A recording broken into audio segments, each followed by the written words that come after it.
आज हम सुनेंगे मुंशी प्रेमचंद्र की कहानी नादान दोस्त। केशव के घर कार्निस के ऊपर एक चिड़िया ने अंडे दिए थे। केशव और उसकी बहन श्यामा दोनों बड़े ध्यान से चिड़िया को वहां आते जाते देखा करते थे। सवेरे दोनों आंखें मलते कार्निस के सामने पहुंच जाते। चिड़िया और चिड़ा दोनों को वहां बैठा पाते। उनको देखने में दोनों बच्चों को ना मालूम क्या मजा मिलता। दूध और जलेबी की सुध भी न रहते। दोनों के दिल में तरह तरह के सवाल उठते। अंडे कितने बड़े होंगे, किस रंग के होंगे, कितने होंगे, क्या खाते होंगे, उनमें से बच्चे किस तरह निकल जाएंगे, बच्चों पे पर कैसे निकलेंगे, घोंसला कैसा है। लेकिन इन बातों का जवाब देने वाला कोई नहीं। न अम्मा को घर के कामों से फुर्सत थी, न बाबूजी को पढ़ने लिखने से। दोनों बच्चे आपस में ही सवाल करते और अपने दिलों को तसल्ली ले लिया करते। श्यामा कहती, क्यों भैया, बच्चे निकलकर फुर से उड़ जाएंगे। केशव विद्वानों जैसे गर्व से कहते, नहीं री पगली, पहले पर निकलेंगे, बगैर पैरों के बेचारे कैसे उड़ेंगे। श्यामा, बच्चों को क्या खिलाएगी बेचारी। केशव इस पेचीदा सवाल पर जवाब कुछ न दे सकता था। इस पर 3-4 दिन गुजर गए। दोनों बच्चों की जिज्ञासा दिन ब दिन बढ़ती जा रही थी। अंडों को देखने के लिए वे अधीर हो उठते। उन्हें अनुमान लगाया कि अब बच्चे जरूर निकल आएंगे। बच्चों के चारे का सवाल अब भी उनके सामने ही आ खड़ा हुआ। चिड़िया बेचारी इतना दाना कहाँ से पाएगी कि सारे बच्चों का पेट भरे। गरीब बच्चे भूख के मारे चू चू करके मर जाएंगे। इस मुसीबत का अंदाजा करके दोनों घबरा उठे। दोनों ने फैसला किया कि कार्निस पे थोड़ा सा दाना रख दिया करेंगे। श्यामा खुश होकर बोली, तब तो चिड़िया को चारे के लिए कहीं उड़कर भी ना जाना पड़ेगा। केशव, नहीं, तब क्यों जाएगी। श्यामा, क्यों भैया, बच्चों को धूप न लगती होगी। केशव का ध्यान इस तकलीफ पे न गया था। बोला, जरूर तकलीफ हो रही होगी, बेचारे प्यास के मारे तड़प उठेंगे। ऊपर छाया भी तो कोई नहीं है। आखिर यह फैसला हुआ कि घोंसले के ऊपर कपड़े की छत बना देनी चाहिए। पानी की प्याली, थोड़े से चावल रख देने का प्रस्ताव भी स्वीकृत हो गया। दोनों बच्चे बड़े चाव से काम करने लगे। श्यामा मार्ग से आंख बचाकर मटके से चावल निकाल लाई। केशव ने पत्थर की प्याली का तेल चुपके से जमीन पर गिरा दिया। उसे खूब साफ करके उसमें पानी भरा। अब चांदनी के लिए कपड़ा कहाँ से आए। फिर ऊपर बगैर छड़ियों के कपड़ा ठहरेगा कैसे, और छड़ियाँ खड़ी होंगी कैसे। केशव बड़ी देर तक इसी उधेड़-बुन में रहा। आखिरकार उसने इस मुश्किल को भी हल कर दी। श्यामा से बोला, जाकर कूड़ा फेंकने वाली टोकरी उठा लाओ। अम्मा जी को मत दिखाना।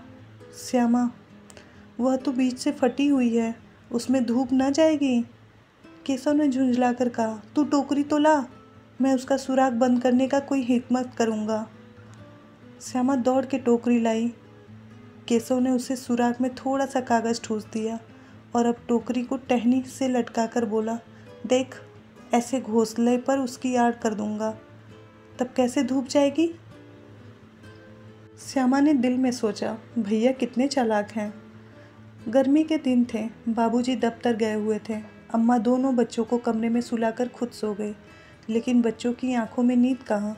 अम्मा जी को बहलाने के लिए दोनों दम रोके आंख बंद किए मौके का इंतज़ार कर रहे थे। जो ही मालूम हुआ कि अम्मा जी को अच्छी तरह से नींद आ गई है, दोनों चुपके से उठे और बहुत धीरे से दरवाजे की सिटकनी खोलकर बाहर निकल आए। अंडों की हिफाजत की तैयारी होने लगी। केशव कमरे से एक स्टूल उठा लाया, लेकिन जब उससे काम न चला तो नहाने की चौकी लाकर स्टूल के नीचे रख दी और डरते डरते स्टूल पर चढ़ा। श्यामा दोनों हाथों से स्टूल को पकड़ी हुई थी। स्टूल चारों टांगे बराबर न होने के कारण जिस तरफ ज़्यादा दबाव पाता, जरा सा हिल जाता। उस वक्त केशव को इतनी तकलीफ़ उठानी पड़ी कि उसका दिल ही जानता है। दोनों हाथों से कार्निस पकड़ लेता और श्यामा को दबी आवाज़ से डांटता, अच्छी तरह पकड़, वरना उतरकर बहुत मारूंगा। मगर बेचारी श्यामा का दिल तो ऊपर कार्निस पर था। बार बार उसका ध्यान उधर ही चला जाता था। हाथ ढीले पड़ जाते थे। केशव ने ज्यों ही कार्निस पर हाथ रखा, दोनों चिड़िया उड़ गईं। केशव ने देखा कार्निस पे थोड़े तिनके बिछे हुए हैं। उन पर 3 अंडे पड़े हैं। जैसे घोंसले उन्होंने पेड़ों पे देखे थे, वैसा कोई घोंसला नहीं है। श्यामा ने नीचे से पूछा, क्या बच्चे हैं भैया। केशव, 3 अंडे हैं, अभी बच्चे नहीं निकले। श्यामा, जरा हमें भी दिखा दो, कितने बड़े हैं। केशव, दिखा दूंगा, पहले ज़रा चिथड़े ले आओ, नीचे बिछा दूँ, बेचारे अंडे तिनकों पर पड़े हैं। श्यामा दौड़कर अपनी पुरानी धोती फाड़कर एक टुकड़ा लाई। केशव ने झुककर कपड़ा ले लिया, उसकी कई तह करके उसने एक गद्दी बनाई और तिनकों पर बिछाकर तीनों अंडे उस पर रख दिए। श्यामा ने फिर कहा, हमको भी दिखा दो भैया। केशव, दिखा दूंगा, पहले ज़रा वह टोकरी दे दो कि ऊपर छाया कर दूं। श्यामा ने टोकरी नीचे से थमा दी और बोली, अब तुम उतर आओ, मैं भी तो देखूं। केशव ने टोकरी को एक टहनी पर टिका कर कहा, जा दाना और पानी की प्याली ले आ, मैं उतर जाऊं तो तुझे दिखा दूंगा। श्यामा प्याली और चावल भी लाई। केशव ने टोकरी के नीचे दोनों चीज़ें रख दी और आहिस्ता से उतर आया। श्यामा ने गिड़गिड़ा कर कहा, अब हमको भी चढ़ा दो भैया। केशव, तू गिर पड़ेगी। श्यामा, ना गिरूंगी भैया, तुम नीचे से पकड़े रखना। केशव, ना भैया, कहीं तू गिर पड़ गई तो अम्मा जी मेरी चटनी ही कर डालेंगी। तू कहेगी तूने ही चढ़ाया था। क्या करेगी देखकर? अब अंडे बड़े आराम से हैं, जब बच्चे निकलेंगे तो उनको पालेंगे। दोनों चिड़िया बार बार कार्निस पर आती थी, बगैर बैठे ही उड़ जाती थी। केशव ने सोचा हम लोग के डर से नहीं बैठती, स्टूल उठाकर कमरे में रख दिया, चौकी जहाँ थी वहाँ रख दी। श्यामा ने आंखों में आंसू भरकर कहा, तुमने मुझे नहीं दिखाया, मैं अम्मा जी से कह दूँगी। केशव, अम्मा जी से कहेगी तो बहुत मारूंगा, कह देता हूँ। श्यामा, तो तुमने मुझे क्यों नहीं दिखाया? केशव, और गिर पड़ती तो 4 सर न हो जाते? श्यामा, हो जाते तो हो जाते, देख लेना, मैं कह दूँगी। इतने में कोठरी का दरवाज़ा खुला और माँ ने धूप से आंखों को बचाते हुए कहा, तुम दोनों बाहर कब निकल आए? मैंने कहा था ना कि दोपहर को बाहर न निकलना। किसने किवाड़ खोला? किवाड़ केशव ने खोला था, लेकिन श्यामा ने माँ से यह बात नहीं कही। उसे डर लगा कि भैया पिट जाएगा। केशव दिल में काँप रहा था कि कहीं श्यामा कह न दे, अंडे न दिखा दे। इससे वह श्यामा पर विश्वास न था। श्यामा सिर्फ मोहब्बत के मारे चुप थी या इस कसूर के हिस्सेदार होने की वजह से, इसका फैसला नहीं किया जा सकता। शायद दोनों ही बातें थीं। माँ ने दोनों को डांट डपट कर फिर से कमरे में कर दिया और आप धीरे धीरे पंखा झलने लगी। अभी सिर्फ 2 बजे थे, बाहर तेज़ लू चल रही थी। अब दोनों बच्चों को नींद आ गई थी। 4 बजे एकाएक श्यामा की नींद खुली। किवाड़ खुले हुए थे। वह दौड़ी हुई कार्निस के पास आई और ऊपर की तरफ ताकने लगी। टोकरी का पता न था। संयोग से उसकी नज़र गई तो वह उल्टे पांव दौड़ती हुई कमरे में आकर जोर से चिल्लाई, भैया, अंडे तो नीचे पड़े हैं, बच्चे उड़ गए। केशव घबरा कर उठा और दौड़ा हुआ बाहर आया तो क्या देखता है कि तीनों अंडे नीचे फूटे पड़े हैं। उसमें कोई चूने सी चीज़ बाहर निकल आई है। पानी की प्याली भी एक तरफ टूटी पड़ी है। उसके चेहरे का रंग उड़ गया। सहमी हुई आंखों से ज़मीन की तरफ देखने लगा। श्यामा ने पूछा, बच्चे कहाँ उड़ गए भैया?